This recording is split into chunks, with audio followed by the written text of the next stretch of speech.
Welcome to NFL Top 10's for Friday. My name's Ernie Jennings, and today we're just going to take a quick look at the Hall of Fame candidates.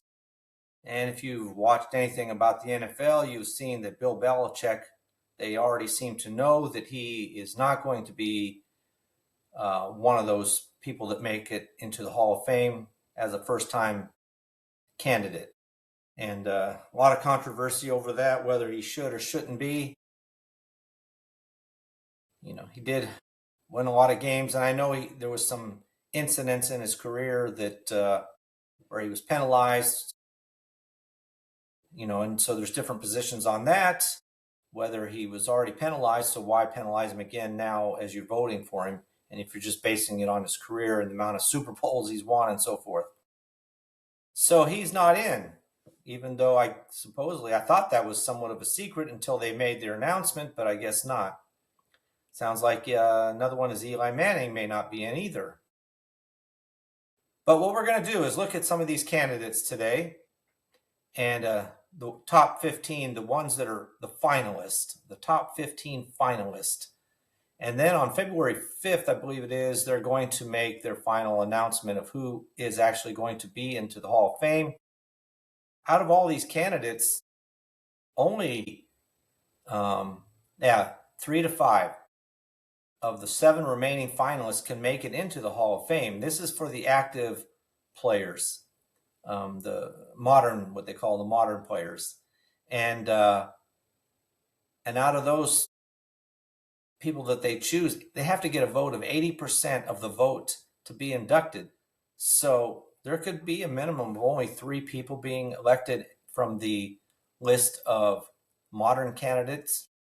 And then from the list of the older players, or what they call the coaches, contributors, or senior finalists, only up to 3 of those as well. And they need to clear the 80% threshold. And it's much more difficult to do that with among them, I guess. But they could have as few as 1 in that category. So let's look at these guys. So first we'll start with the modern day players. Drew Brees, number 1, Drew Brees. Well, he's obviously a first round. He'll definitely be in the Hall of Fame at, first vote. There's just no way that he won't get 80%. When you look at some of the records this guy has, 1 Super Bowl win.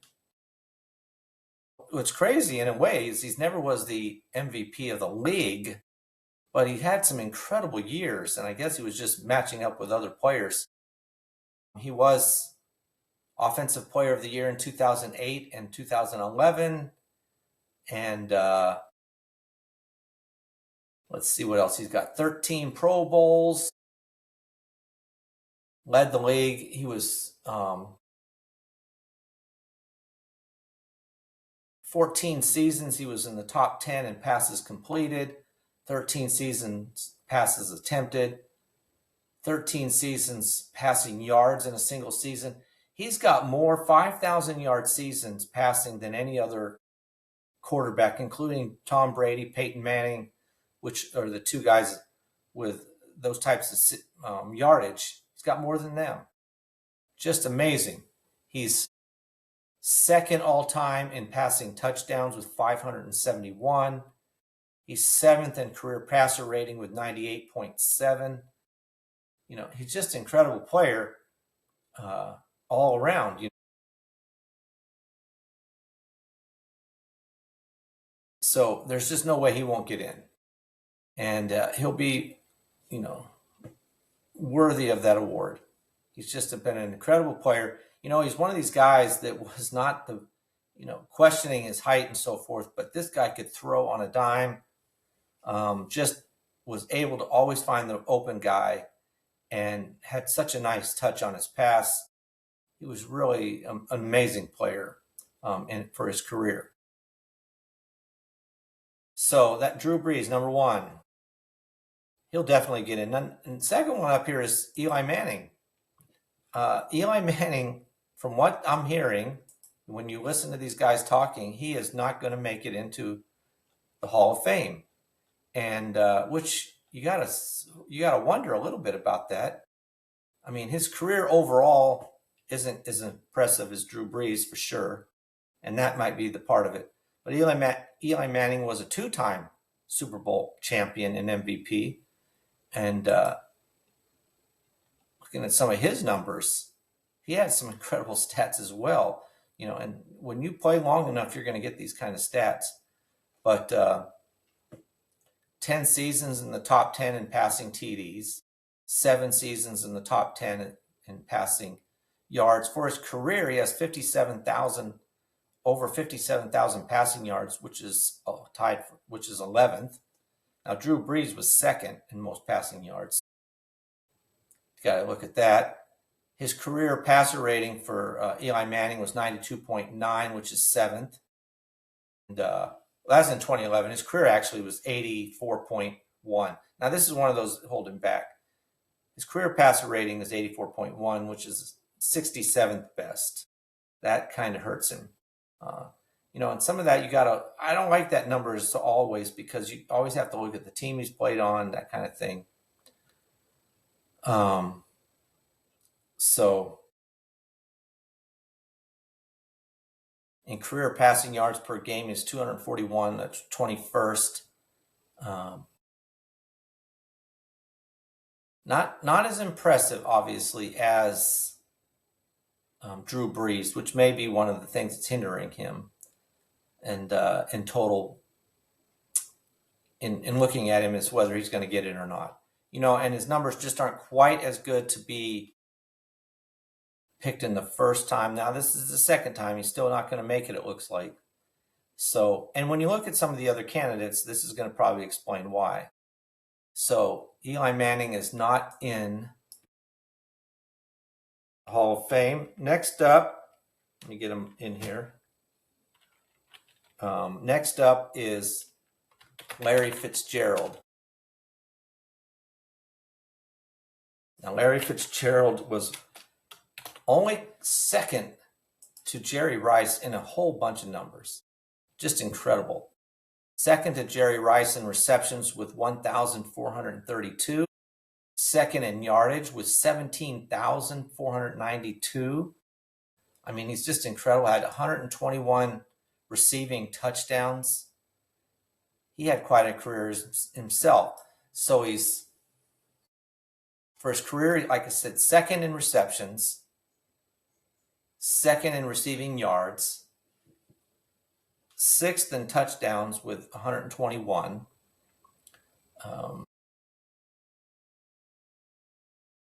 Looking at some of his other numbers, he's just been an incredible player.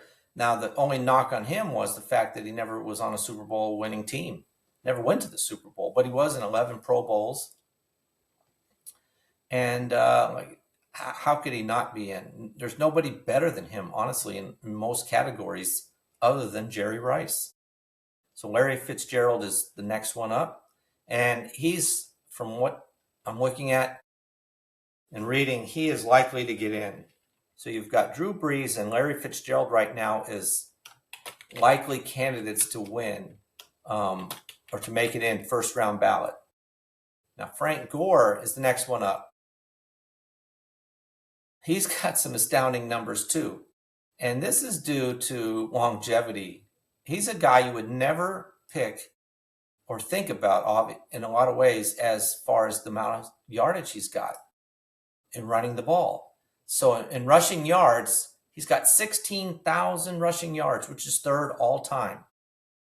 But only 5 seasons where he was in the top 10, or 6 seasons in the top 10 in rushing yards. Out of all the seasons he played, which was 16 seasons. So only one time was he, or only 6 times was he in the top 10, and yet he's third all time in rushing yards. He's 20th all time in career rushing touchdowns with 81. He only made the Pro Bowl 5 times, which kind of dings him a little bit.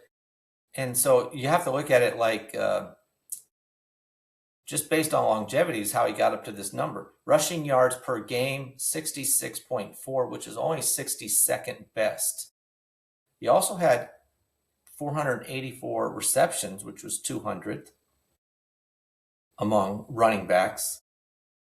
So good, a good steady player and put up these kind of numbers. But he's somebody that, from, again, what I'm hearing, will not make it on the first ballot, despite the fact that he's the third all-time leading running rusher in NFL history. And it's just, I think it's a knock on him that, that when you look at him per game basis and so forth, he never had the kind of numbers that some of the other guys had. And he just was able to do it by longevity alone. Now, next up is Jason Witten for the Cowboys, tight end, great player. Now, he's one, as far as tight ends go, he's one of the all-time best tight ends. In receiving yards, career-wise, he's got over 13,000, which is 22nd among receivers, all receivers. He's fourth among receptions with 1,228. Receiving touchdowns, he's 43rd with 74. Receiving touchdowns, which, by the way, this isn't always the case, but in career touchdowns as well, total touchdowns, he's got 74. A lot of receivers get some time at some point in their career will run a pass in or run a end round or something. He never had a running touchdown in his entire career. But Hall of Fame, 11 years. Pro Bowl, 11 years, 11 different times. So he's just been a long, steady player. Let me see here. Let's look at some of his other things. As far as tight end, first team numerous times just throughout his career from 2004 to 2012. He was in just over and over first team player for Pro Football Writers Association or the Sporting News, Associated Press, just the whole litany of them.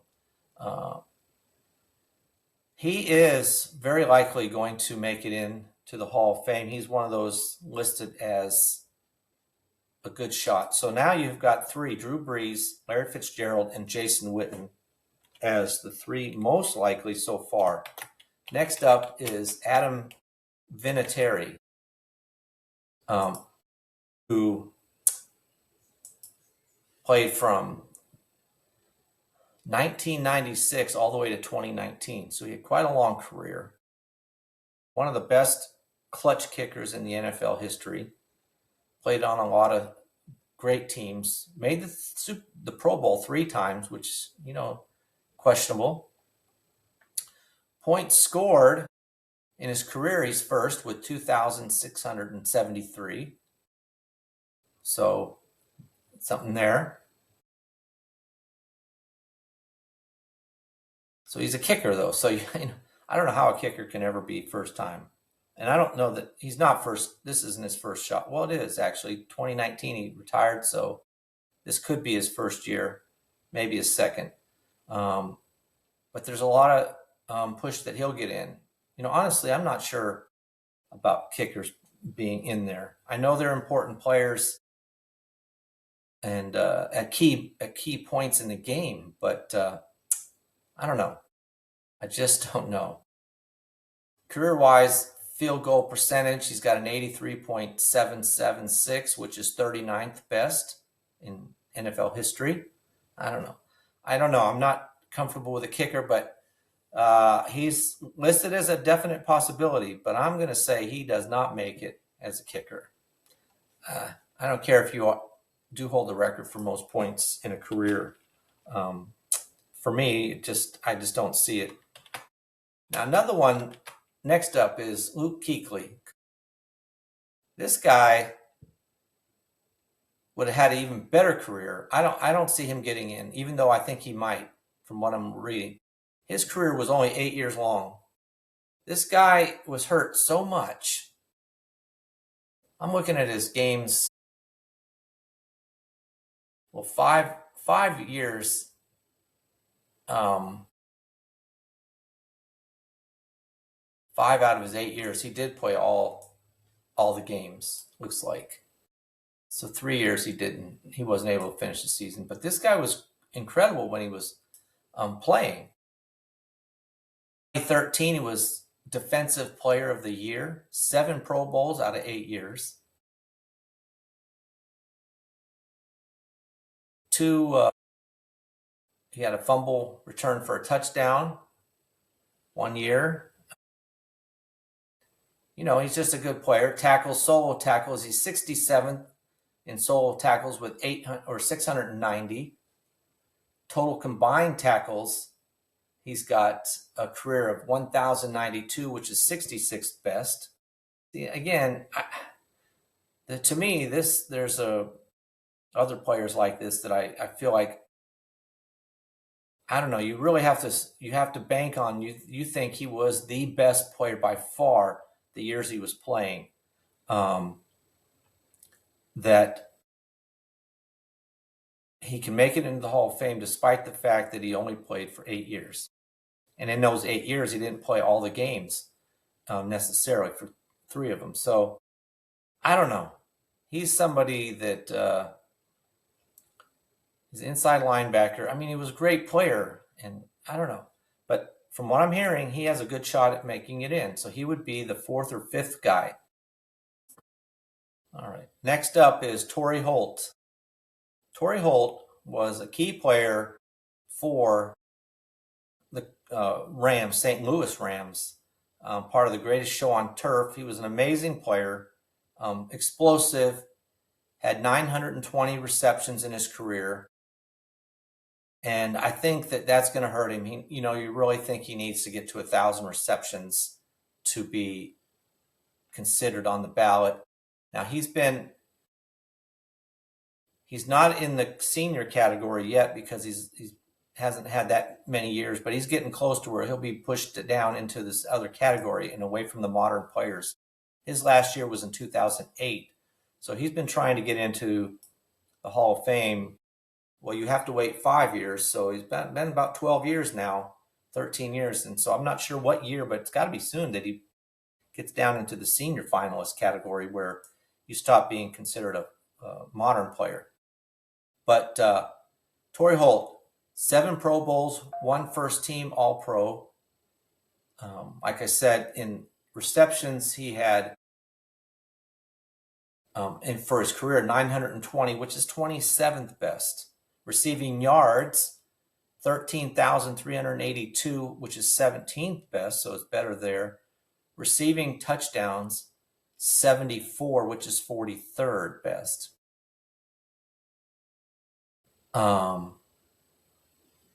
Just numbers that are really, really good, but not quite good enough, I don't think. And that's what's been holding him out. He just isn't quite good enough to make it in. And what's the problem here is that every year, you have numbers that would be good enough, but then, so for example, this year, he's got to go up against Drew Brees, Eli Manning, Larry Fitzgerald. Well, obviously, he's not going to get votes over Larry Fitzgerald. Larry Fitzgerald is a much better career-wise receiver than Torrey Holt, and the same with Jason Witten. So you got 2, a tight end and a receiver already, that have better numbers than Torrey Holt, which makes it hard for him to get in. The same goes for the next guy, and that's Reggie Wayne, who was an incredible player alongside of Harrison. And those 2 guys were amazing. But Reggie Wayne his numbers actually are better than Torrey Holt by a little bit. So if you're going to pick between the 2 of them, it's going to be Reggie Wayne. And Reggie Wayne had 1,070 receptions, so he had 100 more receptions. So he's 11th all-time in receptions. Career-wise, over 14,000 yards with 14,345, which is 10th best versus 17th for Torrey Holt. And then in receiving touchdowns, he's got 82, which is 31st. So good numbers, top 10 in receiving yards, almost top 10 in receptions. So he's got a much better shot at it. But I don't know if he's going to get in. He'd be maybe the 6th player. And right now, Drew Brees, Larry Fitzgerald are locks, as is Jason Witten. Those 3 are locks. After that, I'm not sure who else has a shot at it. But Reggie Wayne would definitely beat out Torrey Holt. Now, looking at another player getting off of these, and it's always easy with these guys that are, offensive players because they can put up big numbers. Now, Marshall Yanda, he was a guard. Makes it always hard, as a guard. He played for the Ravens from 2007 to 2019. Great player. But when you try to look at his numbers, it always makes it a little harder, to gauge how well he can play, how good he is, I should say. 8 Pro Bowls in his career, 2 first-team All-Pros.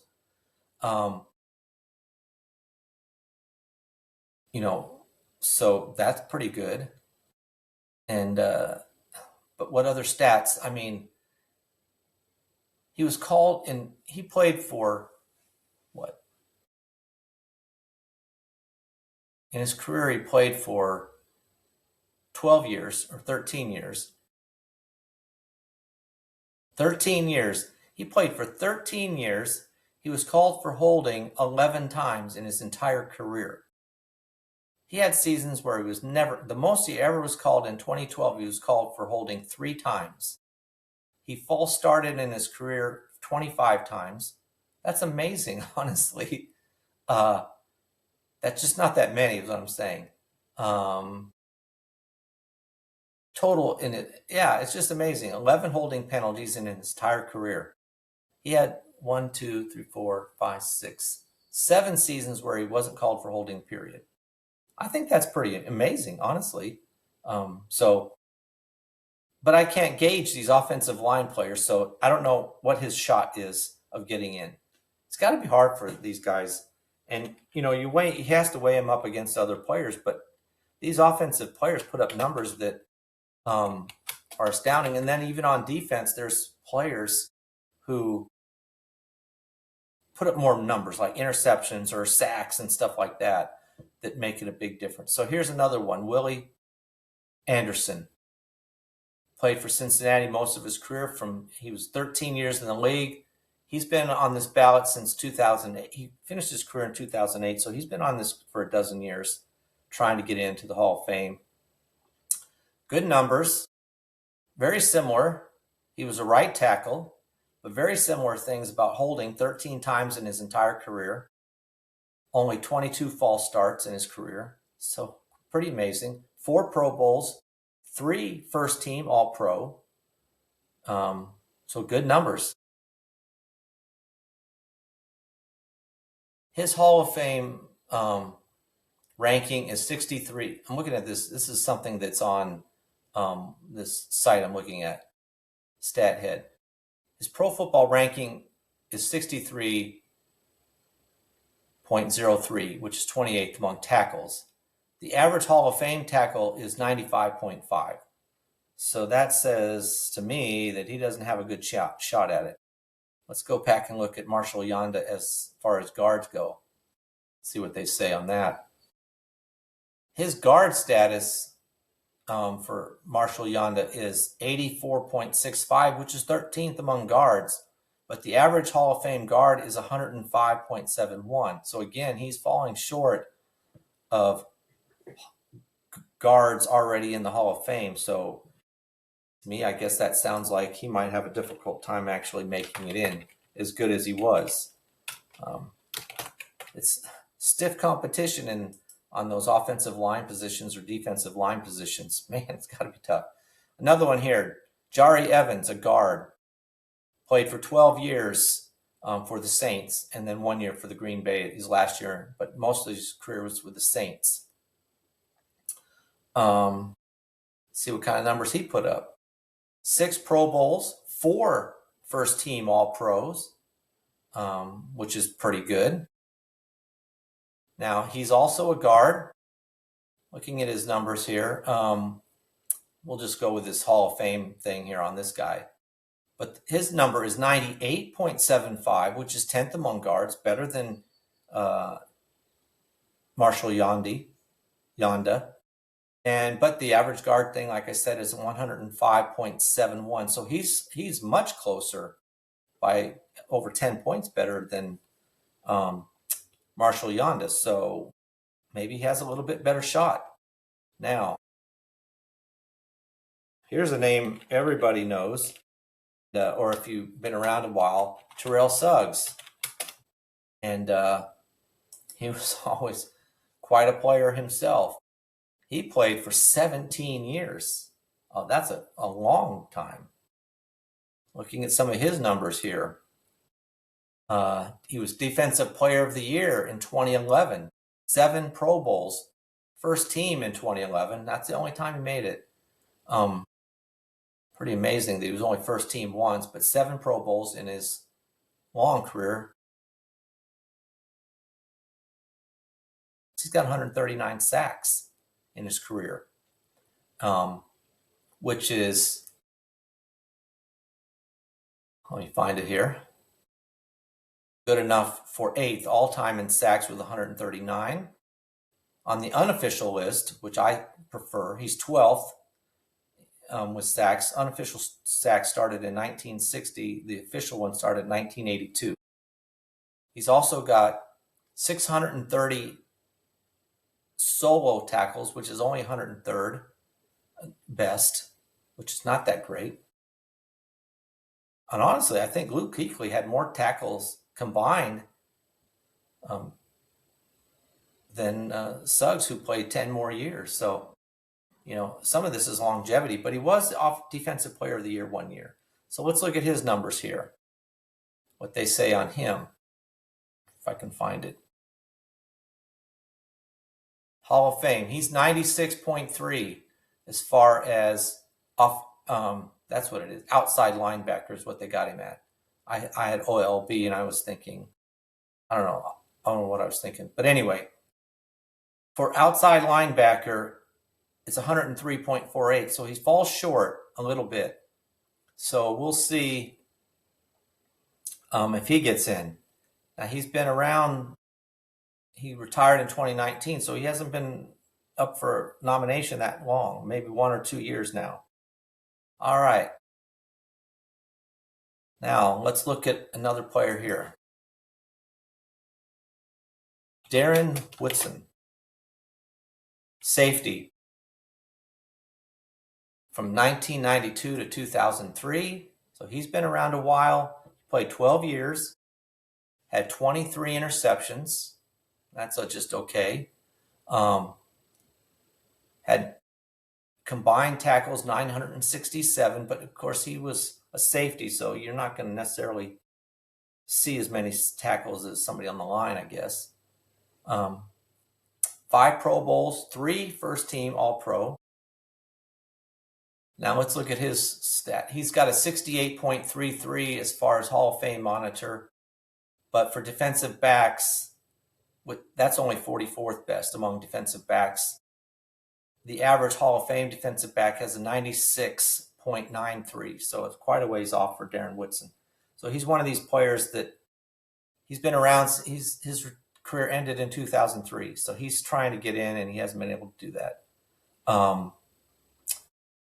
Just not going to happen, I guess. Like I said, I don't know when they start this. We'll look at these guys that are senior players in a minute. All right, one more player, and that's Kevin Williams, defensive tackle. Now, these guys are great players, but, somehow you've got to separate the great players from the Hall of Fame players. I mean, they're all great, but still. So Kevin Williams, defensive tackle, played for 13 years, most of them with Minnesota, and then a couple other teams at the end of his career. 5 interceptions, 528 combined tackles. But again, he was a defensive tackle. Now, looking at defensive tackles and what they say on those guys, let's look at his reward. 6 Pro Bowls in his 12 years, 5 first team All-Pro. That's pretty good. 5 times first team All-Pro. Hall of Fame monitor. Wow. This guy, for defensive tackles, he's got 106.03, which is 9th among defensive tackle. The average Hall of Fame defensive tackle is 102.36. So why he should have a shot at it? I mean, he's been at it. He's been out of the league since 2015. So I'm not sure why he's not getting in if his numbers are similar to or better than some of the guys in the Hall of Fame. So that one, I don't know. And again, these defensive guys or offensive line people, it's hard to know. All right. The last few people we'll look at are what they categorize, and why they do this, I don't know.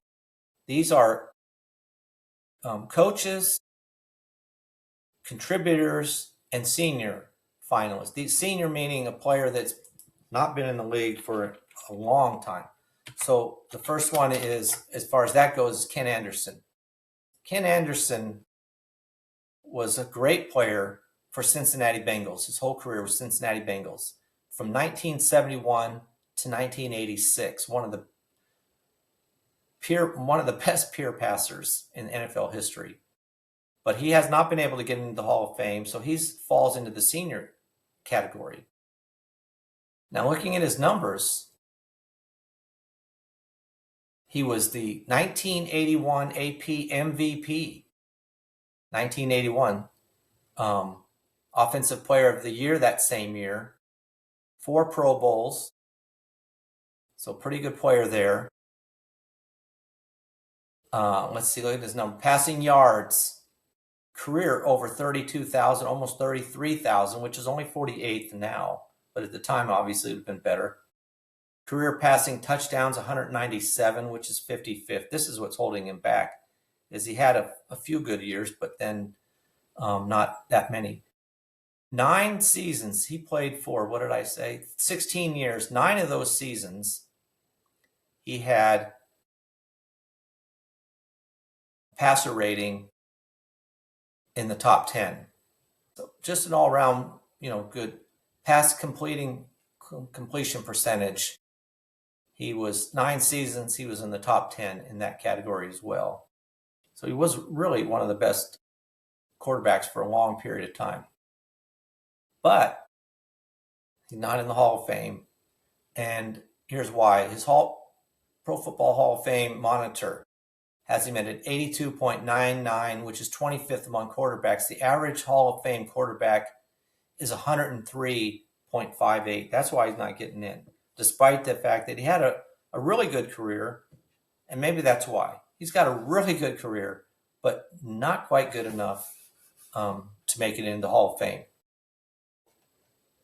I don't know how many years you can be on the senior list before they say, okay, you're not going to get in.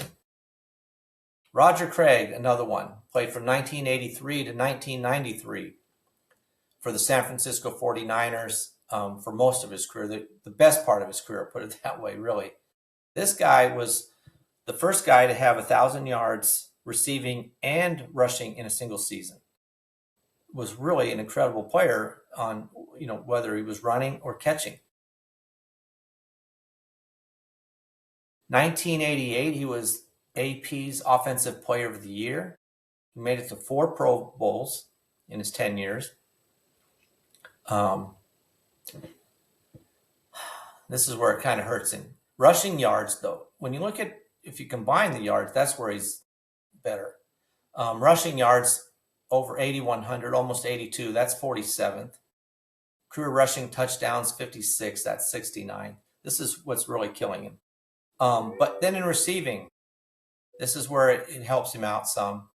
In 1985, he led the running backs in receptions with 92. He's got 566 receptions, which is good enough for 25th overall among, so total touchdowns, he's got 73, which is 108th. Yards from scrimmage, over 13,000, which puts him at 49th. So he just was an all-around good player, but just not really cutting it, I guess. And looking at his Hall of Fame monitor, 77.48, which is 24th among running backs. But the average Hall of Fame running back is 106.95. So he's another one. I don't see him getting in. He had some good years a couple of good years, especially that one year where he was 1,000 yards receiving and rushing. And overall, I guess just not good enough. And the last one, this guy I thought was already in the Hall of Fame, and that's L.C. Greenwood. I'm like, how in the world is he not in the Hall of Fame? Probably because too many people on his team already are. So that could be why. I don't know. Let's look at him. Now, he played a long time back, too, 1969 to 1981. Mostly, in fact, his entire career for Pittsburgh. How he's not in as a defensive end, I don't know. I thought he was just one of those guys that was unbelievably good. But twice he never won the Defensive Player of the Year, but he was voted on it. 6-time Pro Bowl, 2-time first team All-Pro. But he's playing on Pittsburgh. So many great defensive players in that time period. Had 78 sacks in his career, which is only 133rd.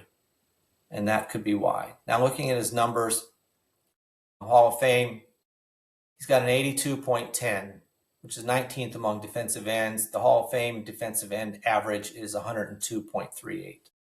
So he's quite a ways back on that. So he's not going to get in, probably. Now, here's the thing, and as we wrap this up, out of these last 5 players in this, what they call this senior list of finalists with Ken Anderson, Roger Craig, L.C. Greenwood, they're also going up against the contributor, which is Robert Kraft, the owner of the New England Patriots, and then Bill Belichick, who is the coach in this category, all up. Now, Belichick is first-year ballot, and I guess Kraft is too. And I've already heard Belichick isn't going to make it because there was people who wanted to see some of these old players get in, like Anderson or Craig or Greenwood, and so they shifted their vote away from Belichick. And that's what they're saying, but some of them might have been just that they don't like Belichick. So I don't know. But it's very possible in this category is only one person gets in, and that will be Robert Kraft. How can you not have him in? All the Super Bowls his teams won, and Belichick was part of that as well. But we already know he's not going to get in because that's leaked out. But Kraft probably will get in, I would think. Other than that, I don't know that any of these guys, Ken Anderson, Roger Craig, or L.C. Green, would get in. We'll see. They got to get 80%. If no one gets 80%, the person with the highest percentage actually does get in. So would receive, which means only one person then. All right, so that's your candidates, and we'll find out February 5th exactly who the winners are, who is going to go to the Hall of Fame and be inducted this year. All right, that went longer than I expected. I didn't realize that. Appreciate you listening. Next week, be all Super Bowl. We'll be talking different things Super Bowl. So I saved that for next week. Already enough talk about Super Bowl, but we'll talk about it next week. That'll be fun. Appreciate you listening. Please like and subscribe. You can find this podcast on YouTube at Just the Stats NFL, where you can watch it or listen to it. Also Spotify, Apple, wherever you listen to your favorite podcast. And again, I always appreciate subscribers, and I look forward to next week when we talk about the Super Bowl. So until then, I'm out.